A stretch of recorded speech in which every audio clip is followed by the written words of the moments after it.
Good afternoon. On behalf of the Rock Valley College Student Government Association and the students of this school, I would like to thank you all for your participation in today's forum and for your interest in running for the position of trustee. First, I need to make a statement on behalf of the college. Illinois law expressly prohibits the use of public funds to urge electors to vote for or against any candidate or a proposition to be appropriated for political or campaign purposes to any candidate or political organization. Questions will be moderated by myself. My name is Elijah Wertgo. I'm the student trustee at the college, as well as Dr. Ashford, our vice president of student services. 4 candidates will answer questions for 1 hour. We ask that you keep your responses brief, about 1 minute and 45 seconds, as to allow each candidate a chance to answer as many questions as possible. We ask that you please start by taking a minute to introduce yourselves and tell a little bit about why you are running for this position. And you can start in any order. Hi, I'm Scott Anderson. I'm running for one of the full 6-year terms for Rock Valley College trustee. I believe that our community's families deserve access to world-class education from preschool to potential. I'm an education advocate that serves on a board of an early childhood education center and on a board of one of our local elementary schools. I know there's some tension and conversation around the college about whether we should be a liberal arts school or a technical school. I think it's the wrong question and the wrong answer. The answer is and. We need to provide affordable pathways to all of our students that help them achieve their potentials. I'm an operational executive that has worked for multiple multi-million-dollar corporations. I know how to increase revenue growth. I know how to create jobs. I understand financial structures and how to analyze organizations. I also believe that we need to do the things we do here with fiscal responsibility, that we need to have a budget that is balanced on local tax revenue and tuition and sees state revenue as opportunistic for deferred maintenance, capital, and future obligations. I'm also a community servant and have spent time with Transform Rockford, Next Rockford, and many other organizations. I know how to listen, I know how to learn, I know how to bring people together to find common ground. I think I bring a skill set that'll be great for Rock Valley College and continue to build this asset. Good afternoon. Thank you, first of all, to the organizers of this event. It takes a lot of planning and preparation going into these events. And thank you for everyone who has come out to, show interest in something that is actually, even though these elections are low-level elections, they are very, very important to our community. My name is Angie Bodine, and I am a 2009 alumna of Rock Valley College. I am also a community organizer. You may recognize my name because I'm the person who got the referendum onto the November ballot for returning passenger rail to our community. So I'm very, very active in our community, bringing all sorts of people together and moving the community forward. I was the single mom who worked my way through college driving a school bus. When I went to school here, I oftentimes had to bring my young son with me to class, actually, because I did not have childcare to be able to take care of him, and it was very important to me to get an education and be able to improve my life and that of my child. After I graduated from Rock Valley, I went on to UIC, where I got a double bachelor's in psychology with a focus on crisis intervention, sociology with a focus on race and ethnic relations, and an international studies minor in negotiation, conflict, and governance.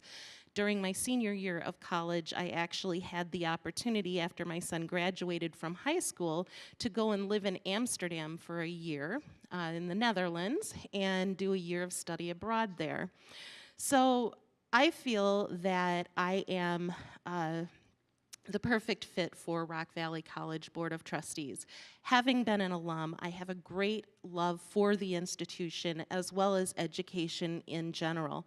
I am a transportation professional, and I've worked with children of all ages, from pre-K all the way through college students, and all abilities as well. Education is, in my opinion, one of the most valuable assets that a community has. Rock Valley is a shining example of that. And education is also one of the greatest gifts that anyone can be given. If we I'm could con- wrap up, please. Sorry. Huh? If you just wrap up, please. Okay. I'm running because I'm concerned about some of the changes that I've seen since my time here, and I want to make sure that Rock Valley remains a pillar in our community, that it has always been affording everyone the opportunity for affordable, high-quality education in our community. Thank you. Thank you, everyone, for being here today. It shows a lot to see so many people out to hear us speak. And it's kind of reminiscent of the Democratic Party right now, that how many candidates we have running for this for these positions. So I think it's pretty exciting to see that happening this year.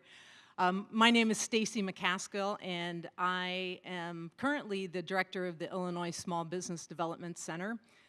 We're based in Dixon, Illinois, but I live right across the street over there on Spring Brook.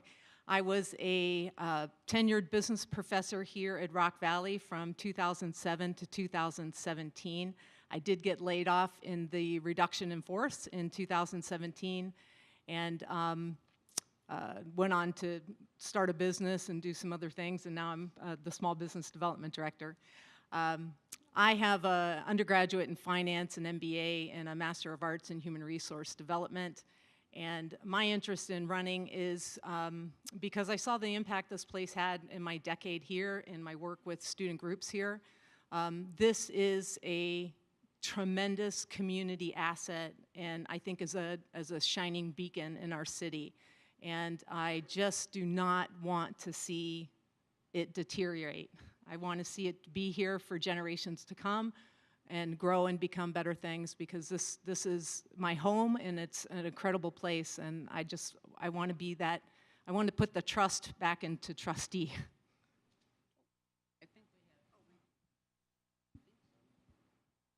Does it work? Oh, yeah. My name is Lynn Kearney. I'm currently on the board. I was elected in 2013, and I know that it seems like there are a lot of people running this time.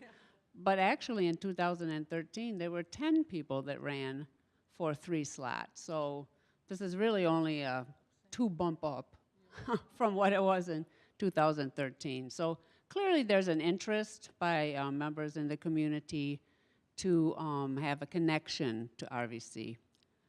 I'm currently the chair of the Board of Trustees,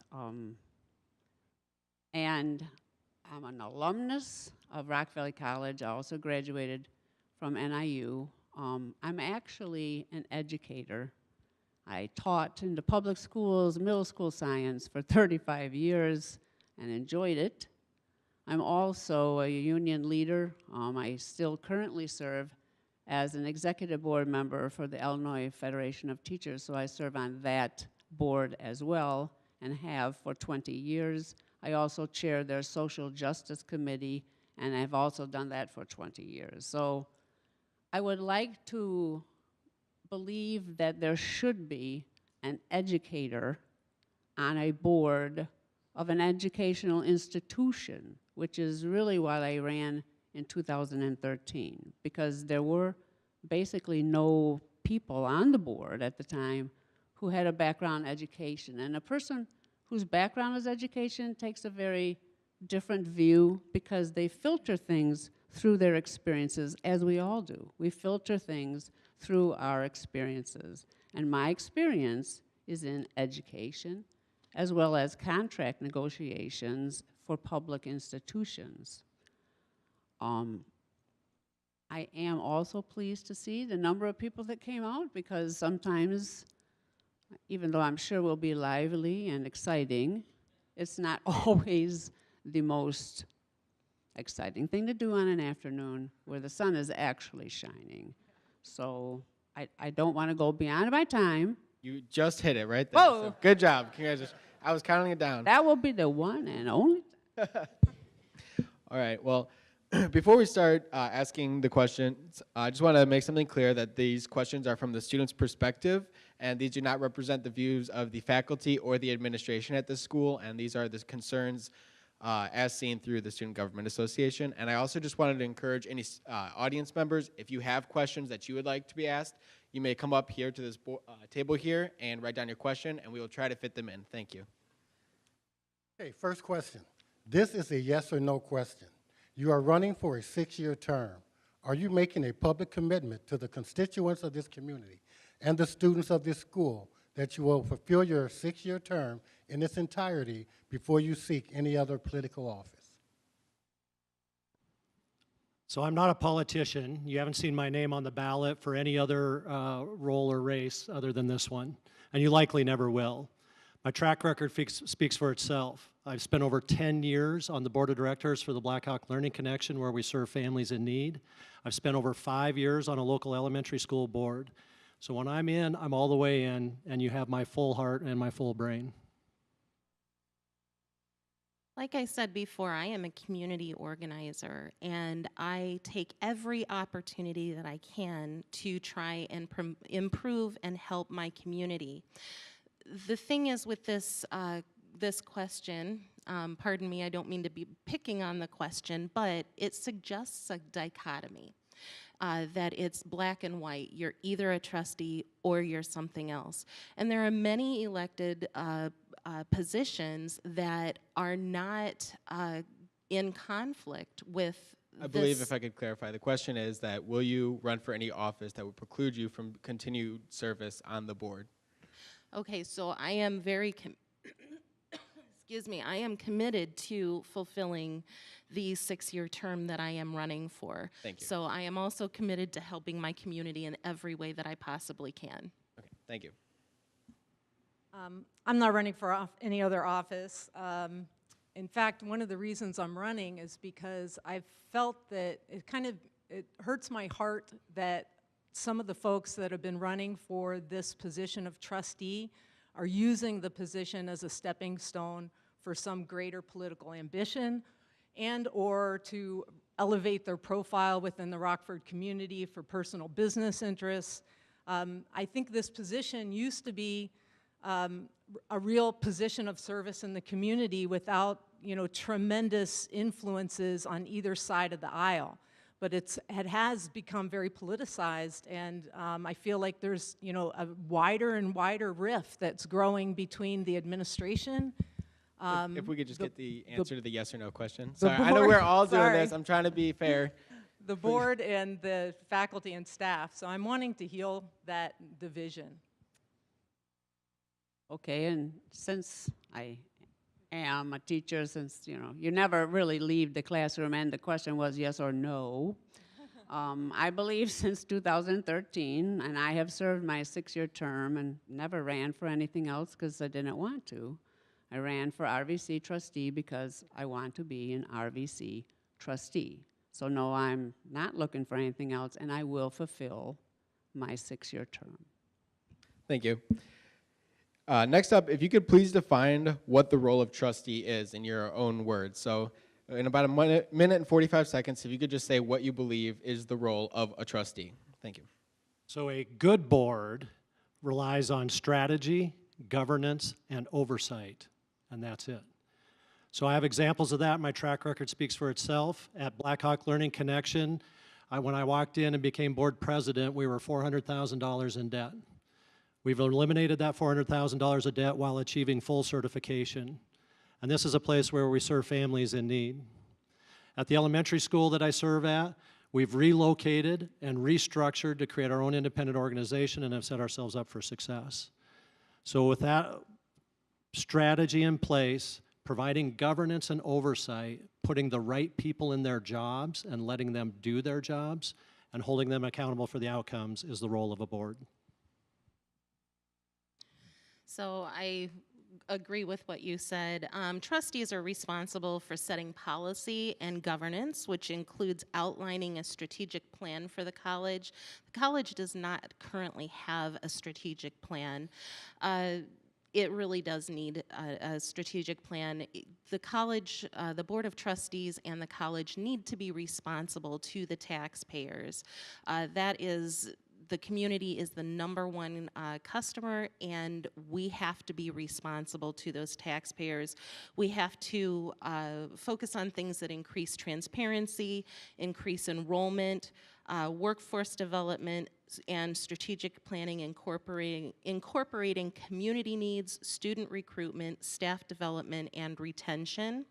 And we need to do this in a way that we do not venture into micromanaging or stepping on the toes of our employees. A trustee is to be a collaborative, good steward of resources. This, again, is a tremendous community resource, and the trustee's role is to be a good steward of that. And to be a good steward, I think you need to make good decisions, and to support your resources, which is your faculty, your staff, your administration, and your community in supporting that resource. You know, always coming last. Half the time I did not choose, but I'll accept. Basically, the #1 role of a trustee is not to be a micromanager, which is the tendency oftentimes for boards to want to subtly take over, sometimes not so subtle take over, but the administration runs the college. The board sets the policy, sets the direction, does indeed help and finalize the strategic plan.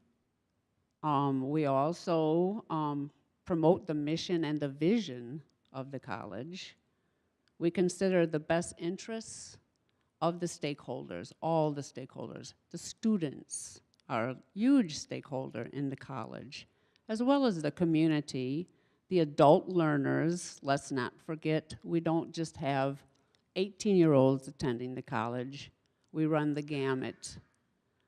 So the community and their needs, workforce development and the like, partnerships, boards of trustees can be very instrumental in helping with the setting of partnerships and maintaining those partnerships and keeping the community informed of what they do.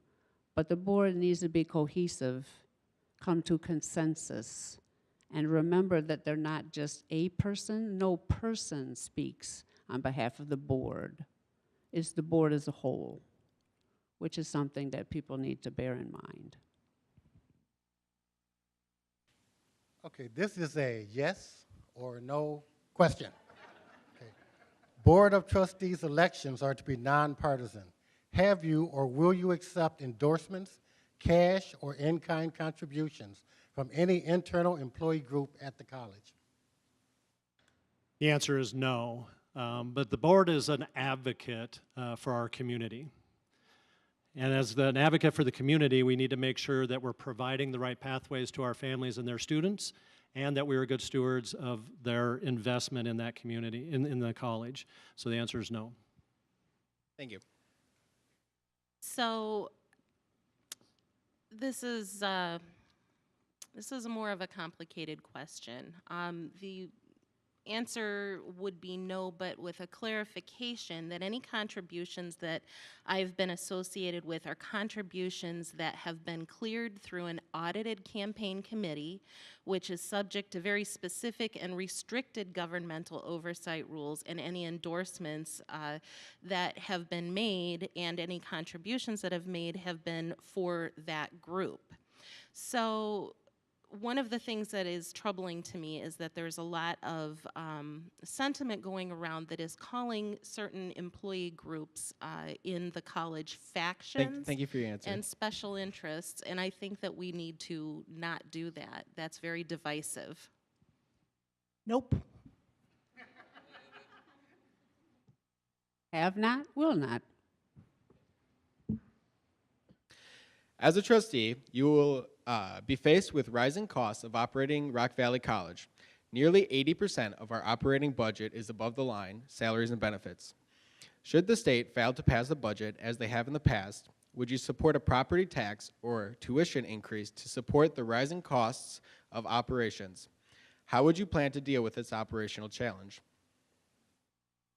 As I said in the beginning, we need to have an operational cost structure that relies solely on property tax and tuition and sees unreliable state contributions as opportunistic. And when and if those come, we should use those for deferred maintenance, capital, and future obligations. However, there is a rising cost that we need to address. The ideal answer is that we are creating opportunities for our families and our students that attract business to our region. Business attraction increase the tax base where we can share the cost of the operation and actually return on that. That's the best answer. In the meantime, we have to make sure that we're always making sure that we're delivering the best with our resources. Rock Valley College is, right now, we're near our tax cap, and we wouldn't benefit much from increasing taxes. The board is currently, if any of you were here in the last session, you heard about the CTE tuition rate hikes. The board is currently experimenting with that, and I fully support that. You know, we need to have the tuition cover the cost of what it costs to educate someone. But I think that the best answer is through increasing enrollment. We've had declining enrollment. We lack a really clear marketing strategy and recruitment program. And if we're going to stay above water, we need to have students filling the slots here. We need to have more students here paying tuition. And we also need to do things like increase our availability for online classes where people from outside of the community can take classes here at our college. They would be paying out of district tuition rates, which in many cases are still cheaper than their local tuition rates as well. And we would be making ourselves more available to others, you know, many of the people in our community who are not able to actually attend in-person classes or, you know, have time constraint with work. So there are things that we can do, but the key is increasing enrollment. Well, if you live in Rockford and own a home, you know taxes are way too high already. I mean, it's ridiculously high. I would not support raising the taxes at all. You know, any one of my Business 101 students would tell you it's about break-even point, and the more you increase the units that you sell, the lower the cost per unit is. So it is about increasing enrollment. It's that simple. We need to increase enrollment. The more enrollment that we have, the better the quality of the programs that we offer, the better environment that students have. I don't know if you've ever taken a class where there's only a few students in. It kind of sucks the energy out of the room, of the class. I love teaching my classes here that had more students in them. There was like more interaction, it was more dynamic. So we need to increase enrollment. But I think as a trustee, even though it's not our job to bring the ideas specifically of how to do that, I think we can support innovative learning methodologies and new ideas for recruiting more students. And I've got a couple of ideas for that. One is I think we should actively promote international students and recruit international students. They pay a higher tuition rate. They enrich our campus and our experience for our local students. So that's number one. A lot of campuses are doing it around the country with great success in supporting their costs through international recruitment. Secondly, I think we need to support our faculty That's time, so if you could wrap up, in please. innovative ideas like competency-based education. And I can talk about that more. Sneak it in another question. First of all, we actually did do this because the state didn't fund us for a couple of years. So I could, you know, just read you chapter and verse of what we did in order to maintain the programs and the offerings and so on. But I will have to address, I believe, the thought that just increasing enrollment would actually necessarily bring more revenue, because that's not necessarily the case. Because many of the courses that we offer we offer at a negative financial impact to the institution. We don't even break even. So adding more students in certain programs would actually decrease the revenue that the college receives through the student population. So it would have to be targeted in order to maintain an increase in the actual revenue flow to the college, as opposed to just simply raising the number of students that attend, number one. One of the things that the board has talked about for a great deal of time is trying to encourage the business community to start offering more opportunities for their employees to go kind of back to school or to receive some additional training right there at the work site perhaps, or offer them incentives to attend the school and help offset the cost to the student, which perhaps would allow an increase in enrollment but not cause a decrease in revenue. And I don't believe in raising the property tax. And we only raise tuition in a very thoughtful, after many discussions. Thank you. I have a question from the audience. Four-year schools can freeze tuition and fees for all 4 years. As a trustee, would you support freezing tuition and fees for 4 years to compete with the four-year schools and increase enrollment? I don't believe that the board nor the community should handcuff themselves and suggest that they wouldn't have flexibility to address some of the issues that we're talking about. We need to put this into the context of where we are today with our tuition.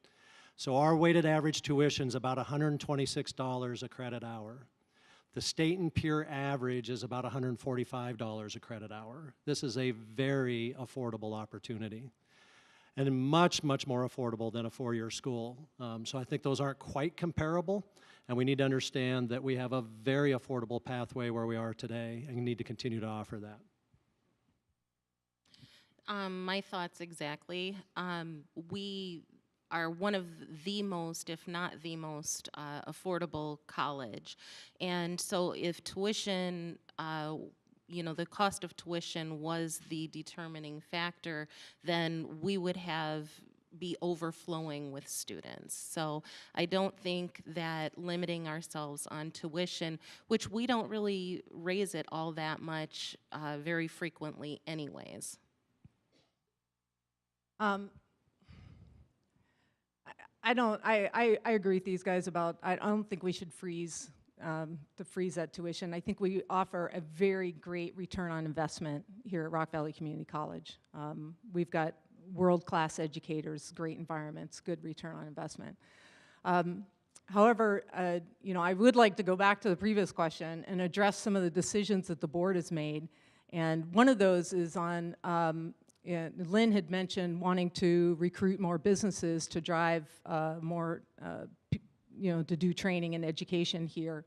And I think the board's made a couple of decisions over the past years to cut different things that I think has hurt just that strategy. For example, we used to have the Small Business Development Center housed here at Rock Valley Community College. They cut funding for that, and that was just match funding that they had to do. There's other strategies that they could have done to keep that resource here, and you would have been plugged into businesses. I'm really plugged into businesses at Sauk Valley Community College, where I serve as the director of the small business development there, and it feeds both business support, it feeds money into our programs from donations, and it feeds businesses sending students to the school. The other decision, I think, is in the RIF that happened a couple of years ago. There was a great committee that was working on competency-based education, and we were ready to launch that. And many of the people were laid off in that RIF that were supporting, and we were getting ready to roll out that competency-based education, which is where students can document their competency instead of sitting for a certain number of hours in seat time. It accelerates their path to delivery, to completing, instead of taking 5 or 6 years to complete your degree because of reduced enrollment and classes not going and not being able to get the classes when you want. It's on-demand education. But that requires an entire community to support, an entire campus Thank to you. That's support. time. I don't know if the question is based on the article from the University of Illinois that is toting the 4 years of frozen tuition or whatever, but the University of Illinois has, I can't even tell you how many billions of dollars sitting from in their bank, so to speak, given as gifts by alumnus and so on and so forth. And we are not the University of Illinois. So we have talked in the past, because throughout the United States, they have floated the idea of free tuition for community colleges, and a few states have actually now have a pilot program in place for that endeavor. But the state is heavily involved in that, as well as other very large corporations and so on. So for Rock Valley College, the thought of just saying, we're just going to freeze your tuition is not reasonable at this time. We would not be being good stewards of the institution if we were just to say that and then try to figure out a way to make it happen. This is a long and drawn out kind of proposition. Thank you. One of the major challenges facing all units of government in the state of Illinois is the looming pension crisis. There are conversations that this pension and OPEB liability should be placed at the local college. Currently, this would be about an $18 million annual liability to the college. As a trustee, how would you fund this obligation if it were to be passed from the state to the college? And I just want to remind you guys, you don't always have to answer in the same order, but it's up to you.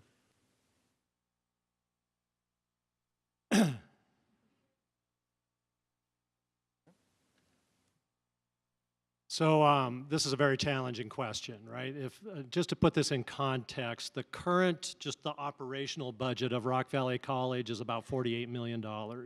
So an $18 million additional burden would be significant, about 35 to 40% of an increased obligation. So the worst possible scenario is we're tasked with that as a community to carry that burden, and that we leverage that across our tax base, which is already overburdened. That's the worst possible outcome. The better outcome, if this does happen, again, is as I said earlier, is that we must continue to make sure that we are serving the demands of our community. That includes our families, and to the businesses that are here, to provide viable skills and workforce development to support those businesses, and more importantly, attract new ones. What that does is raise the overall tax base and spreads those costs out so that the new folks that come pay along with us, and we have more to continue to support programs. The interesting part about this question is what it does do is it brings local accountability to that pension burden. Today, it's something we don't have to think and talk about a lot. But if we were tasked with figuring out how to solve it, then we'd have to put our minds together and figure that out.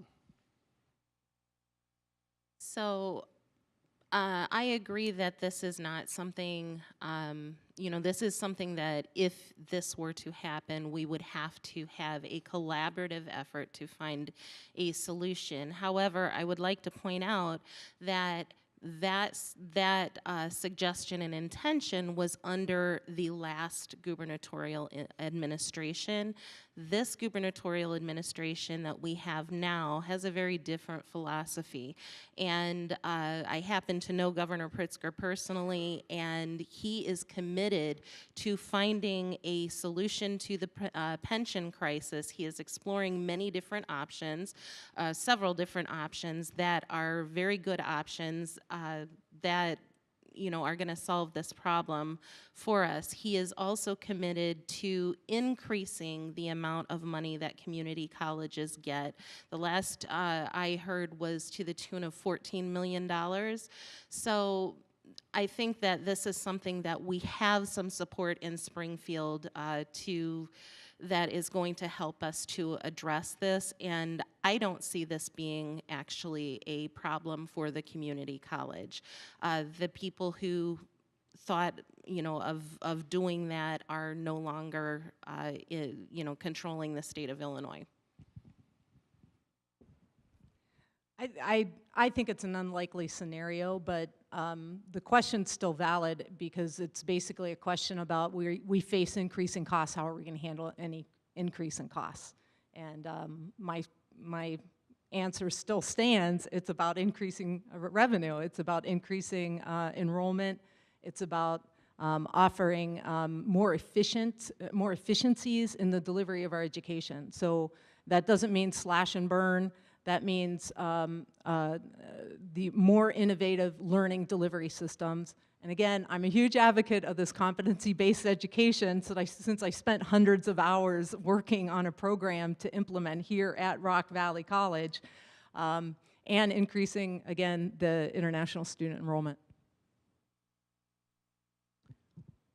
Actually, this particular part of the pension plan has been ongoing, sad to say, way before Rauner showed up.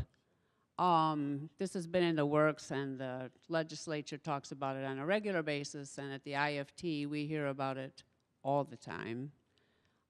The board actually took the action this past year to put $3 million in an undesignated fund for this very reason, so that we could start to build up a fund for when and if, and it will probably be when, not if, at some point down the road, the state is going to move part of the pension obligation to the local entities. It won't just be the college, it will also be the K-12 institutions as well. Because right now, the pension system under their purview has not fared well because of their borrowing practices, but we won't get into that.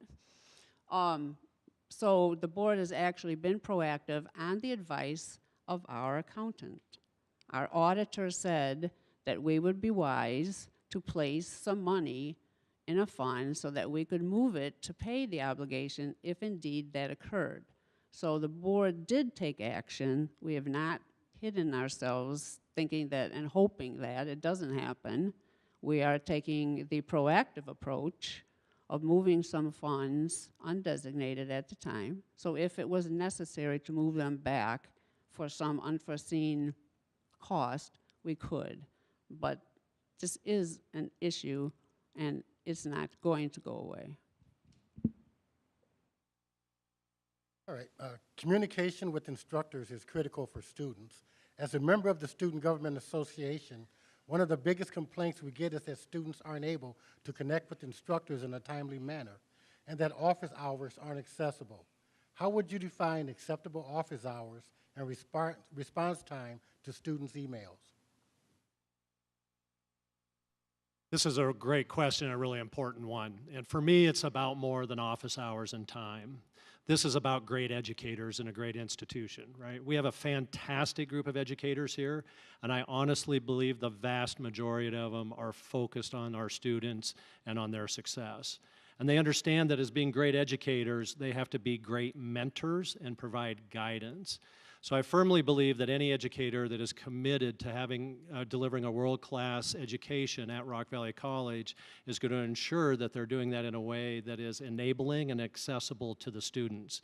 I think that if there are challenges with access for a particular educator, then that ought to be identified and raised to the appropriate levels to be addressed.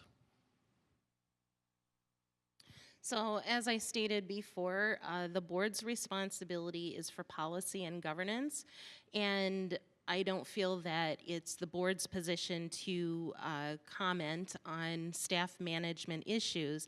That's the administration's job. We're not supposed to be micromanagers.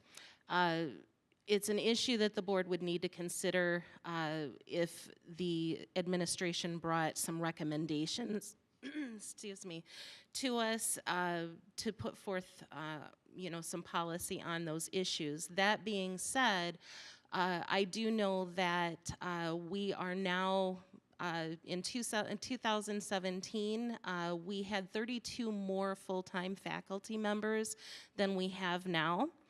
We now have a lot more adjunct professors, and I think that perhaps that some of this issue might be something that is not necessarily something that is intentional, because a lot of the adjunct professors, they teach part-time here, and then they have to travel over to another college and teach part-time there, and travel to some of them are teaching at 4 and 5 different colleges per day. So sometimes the teachers literally do not have the time to be able to do what full-time faculty members would do. So I think that there's a lot of dimensions to that, and that is something that the administration needs to address. Elijah, I'm sorry those students are having that issue, getting hold of their teachers. As teaching here for a decade, I'll say that I think that it's a complicated issue. One of the things I'll mention is just the fact that the faculty contract outlines how many hours you're supposed to hold of office hours every week. So based on the number of hours you teach, you're supposed to have so many office hours every week, and people plug that in, they show up in their office. I think it's so archaic. I mean, think about the way that this system works, this office hours system, and the way that we have offices here. A faculty has to deliver, on average, like 5 or 6 office hours a week, and they have a dedicated office for 360, 7 days a week, 365 days a year. They have a dedicated office. I was trying to encourage the business division when I was there that we should look towards a co-working space and having collaborative offices instead of dedicated offices, so we could almost have faculty in our division that were around all the time. There was always some faculty available. The other idea is, like, we need to be thinking about, I think most of our educators that are really on top of it and they're still super passionate about what they're doing are, their whole lives, they're open 24/7 to their students. I know that I communicated with my students through Twitter, Instagram, Snapchat, Facebook Messenger. I handed out my personal cell phone. They could text me whenever. Many professors have students over to their homes for gatherings and stuff. So you know there's some really great professors here that are super engaged with their students. Yeah, So, and that's time, sorry. well, I want to comment on this idea. Just give me one more second, because I want to comment on this idea that the board doesn't have any influence on this micromanaging of faculty issues, and they do, because we vote on the contract. And again, this archaic idea that If you could incorporate that into your next answer, Okay, I'd thank appreciate you. it. Thank you.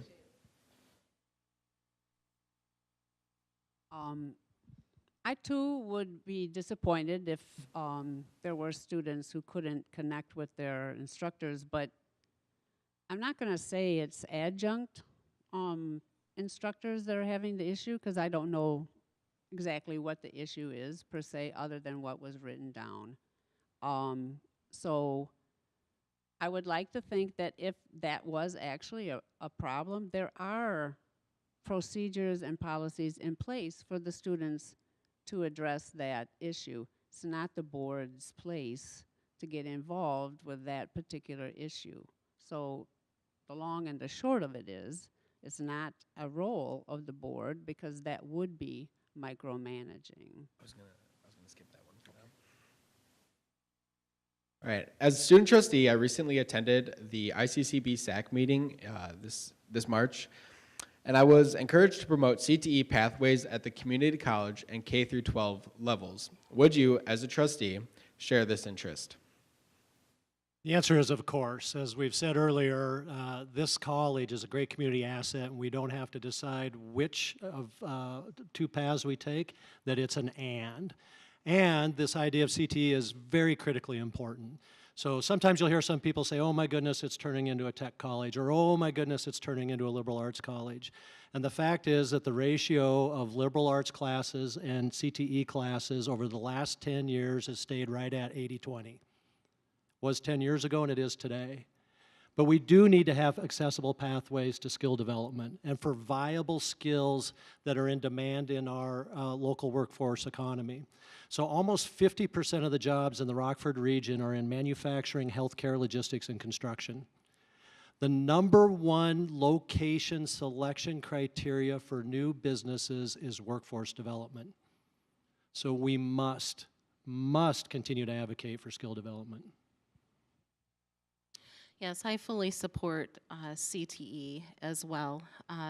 And again, as I heard people in the last panel say, as well as people up here, we need to get away from the either or. It is not a binary thing. It has to be and. We absolutely need workforce development. We need to be able to offer the students a path to a four-year degree, as well as offer the students a path to be able to graduate and be job ready for our market. So I'd like to go back to and clarify what I said with the last question, and I want to make sure that everybody understands I am not blaming adjuncts for the lack of communication. All I'm saying is that there wasn't a lot of information as to which teachers it is, and some teachers have significant hurdles to scheduling, which might contribute to how some of these students are feeling. So I'm not blaming anybody, and if that is the case, that an adjunct faculty member is having that issue, that's not their fault. So I'm not blaming adjuncts, I'm just saying that that could be a component. Our full-time faculty members, when I was a student here, I never had problems getting a hold of a teacher when I was here, regardless. So I think that, like Lynn said, there are ways to develop to address that, and students need to be educated as to how they can address it. I'm a huge advocate of the CTE and also dual enrollment, which you also mentioned in your question.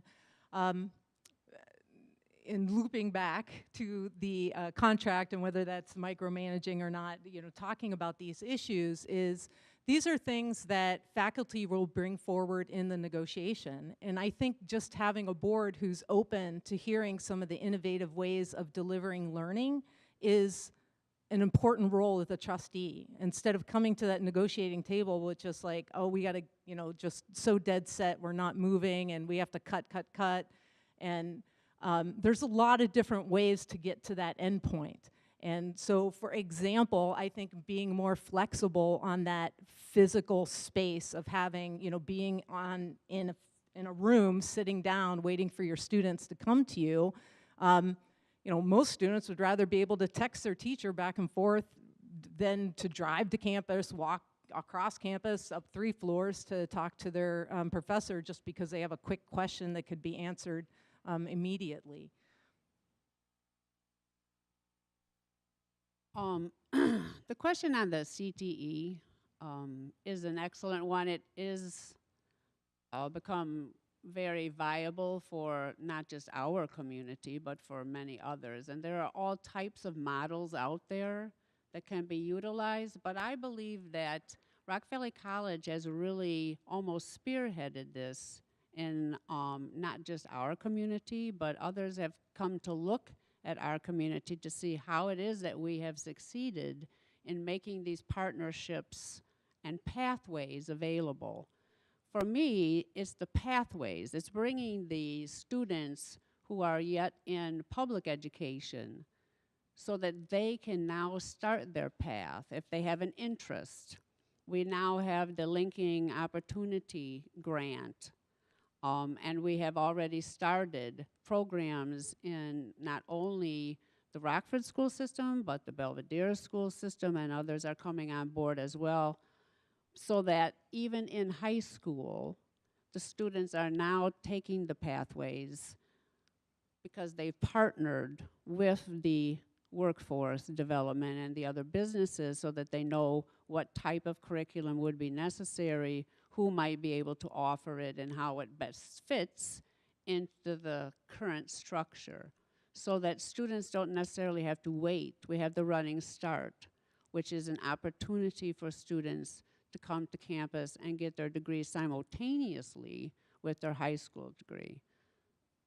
Yes, I saw you about to look at me, Elijah. We have another question from the audience. Illinois is making green jobs, renewable energy, a priority. What would you recommend that RVC offer to aid this priority? So this is when I get to share that I'm a recovering engineer. So I love technology, and I love the technologies that are advancing every day to be able to do things better, faster, and more incredibly. So the idea of green energy is very important, right? The technology steps that are occurring and the ability to lower the cost per point of solar and wind and other renewable resources makes them very, very, very competitive with other alternative energies or standard energies. So that is an area in an economy that will grow. There will be a demand for folks that have those type of skill sets.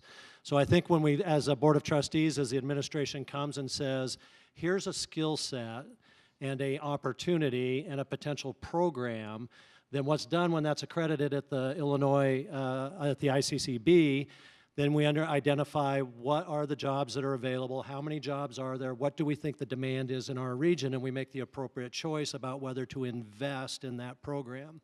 As Lynn said, not all programs bring more to the bottom line. So revenue is sales, right? So it's true that if you increase revenue or enrollment, you increase revenue, but some classes have a unit cost that is negative. And that means you actually lose money on that cost. So if we had $10,000 more of revenue or enrollment dollars or tuition, but we spent $12,000 to pay to have that additional enrollment, then we lose too, right? And we got to make sure that if there's new programs that they're matched to the demand of our community and to our local workforce, and that we can do that in a way that stewards our taxpayers' money. So it's not just Illinois, it's the entire nation as well as the entire globe that is looking towards green resources, renewable energy. And like Stacy touched on, something that I talked about when I ran in 2017 and very narrowly did not make it on the board in 2017.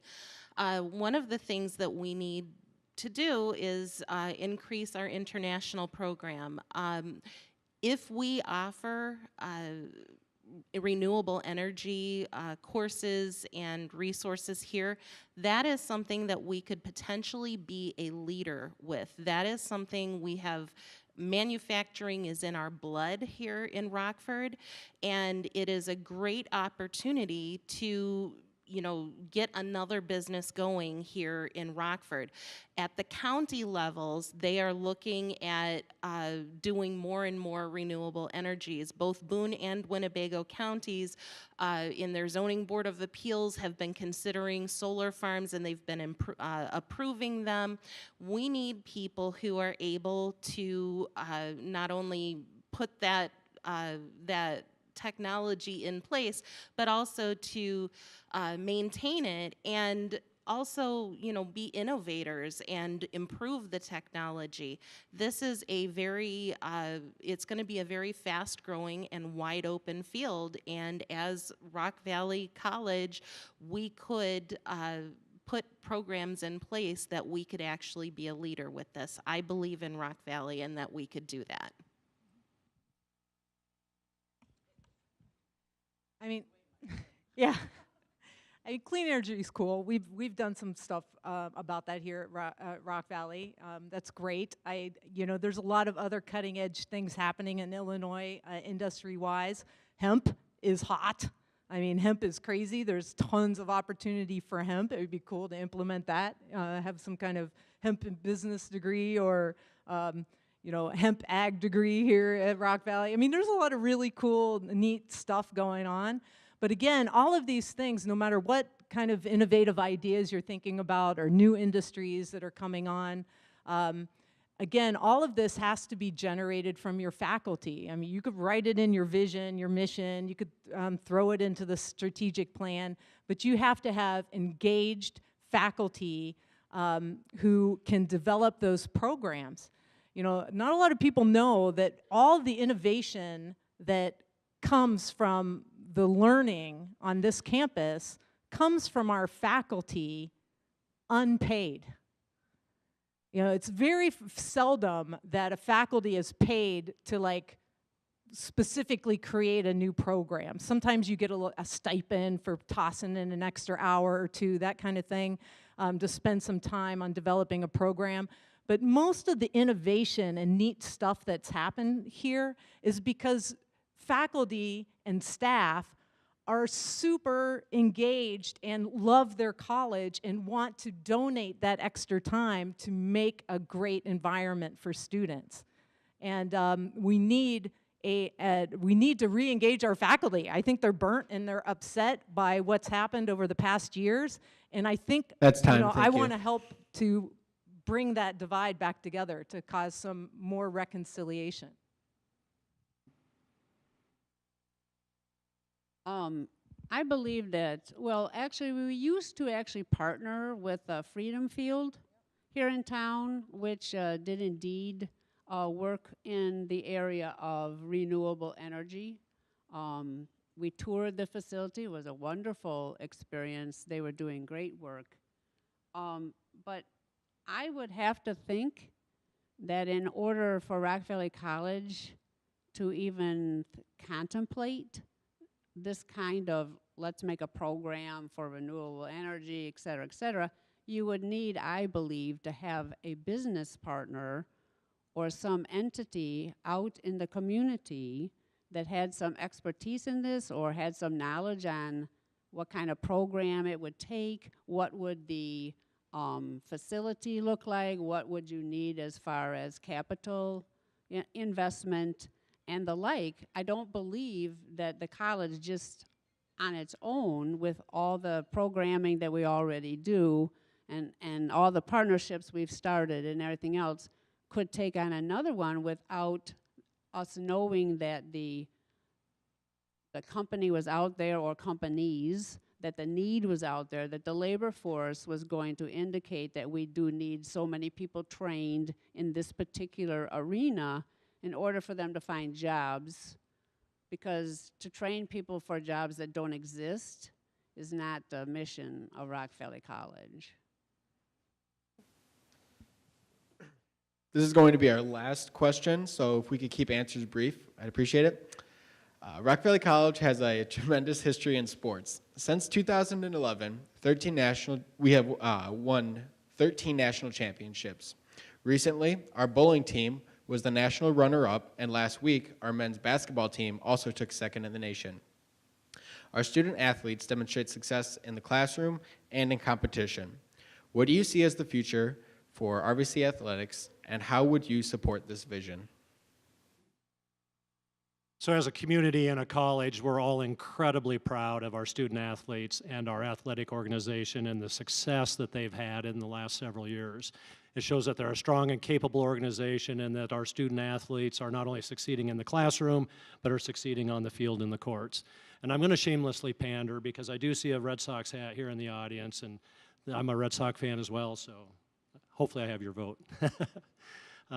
So it's important, and it's a part of the life experience, right? So it's about life balance at college, whether it be through athletics or clubs or whatever that is. We need to make sure that we're developing life skills as well, and those soft skills and the ability to network and lead to be successful in the marketplace. So I continue to be a supporter within the construct of all of the things that we have to try to do. We can't do everything. Right? We have to be stewards of our investment in our community, so we have to make sure we do that appropriately and effectively. It also shows the leadership that we have in that program as we do across the campus. And as was stated earlier about connecting to whether it's class time or whether it's supporting athletics or whether it's the clubs, it takes mentorship and guidance. And we need all of our folks here at the college to make sure that we are mentoring and guiding our students to be successful. Our on-time, full-time student graduation rate is half of our peer average and our state average. We need to understand why that is, and we need to fix that.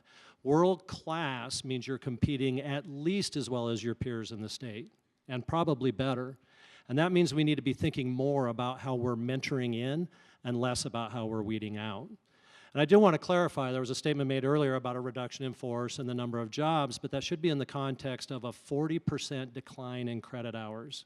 And we should understand that our percentage of adjunct professors at Rock Valley College is one of the lowest in the state and well below peer average. Thank you. So Sports tourism is something that is very much increasing in our community. We Athletics teaches you a lot of skills such as cooperation, leadership, that you wouldn't get necessarily elsewhere, and those are very valuable skills. And as long as we do it responsibly and make sure that our students are succeeding academically, then I think that that's an important thing. It's a great source of school pride and community solidarity to have championship teams, as long as we make sure that we continue to provide the things that students need to be able to be successful in their future. One thing that I would like to address that you just brought up is oh gosh, what was it now? Okay, so the faculty, there's an attack on the faculty, or at least a perceived attack on the faculty. We need to make sure that we are treating the faculty with the proper respect that they deserve. We are down our faculty because there's a very hostile work environment here for the faculty, and we have got to address that. The faculty is not a faction. Our staff, many of whom haven't had a raise in 8 years, are not factions. They are key stakeholders. And we have got to improve our relations with those groups, because those groups are critical to the success of this college, both short-term and long-term. I support RVC Athletics. I've been a booster. I've had a lot of student athletes in my classes when I was teaching here. I think this is similar to being involved in student life, and I'm a big supporter of student life and the student clubs that are on campus. If you're involved in athletics or you're involved in student life, research shows that you're more successful in the classroom because you're connected to a community of learners. We have really a world-class athletics department and coaches here who run really great programs for the student athletes. So I think that's amazing and incredible. I just want to, just a very quick story about a student athlete that I had that came from out of state. He came from Miami. He was playing football here when we had our football program. This student came from a school that he was severely underprepared for college. He really struggled while he was here, but he was an engaged student. He was constantly in tutoring. He was one of the only students that ever showed up to office hours, constantly in office hours, came to my advice always, made it out of RVC by the skin of his teeth. But he went on to a football scholarship at a Big Ten school, and actually now has a family and a really great job. He's making like 75, 80 grand a year now. Now, tell me that story isn't inspiring for our student athletes here and for having great athletic, nationally renowned athletic programs that are going to attract people from around the nation to come to Rock Valley. Some of these athletes cannot get into the four-year college of their choice. That's time, thank you. I keep trying to get ESPN to come, and Dave Costello contacts them on a regular basis on my behalf. He's even shown me the letter, so I know he's doing his job. But for whatever reason, ESPN is resistant, even though you would think, I know you are, Dave, and I appreciate it. For me, not only do we have absolutely top-notch coaches, but it's a recruitment, it's a recruitment for Rock Valley College. To recruit students here is one of the reasons that the athletic program is as successful as it is. The coaches, of course, make it successful, but they stress academics. They make sure that their student athletes attend class, that they're not falling behind academically. If they are starting to fall behind academically, they seek out help for those student athletes, and they help them themselves. So for me, when we come to the celebrations, at the end of the season, and we celebrate their wins and their record and everything else, they also make sure that everyone is aware of what the average grade point average was for that team. And oftentimes, it is well above a 3.0. And many of our student athletes are, not only do they have the trophy for the most valuable player at like the softball tournament or whatever, but they also were given the Student Athlete Award for academic achievement. And for me, that's what blends academics and the college experience. That's time. All right, well, I'd like to thank everyone for coming, and I'd like to thank our candidates. Can we start by giving them a round of applause?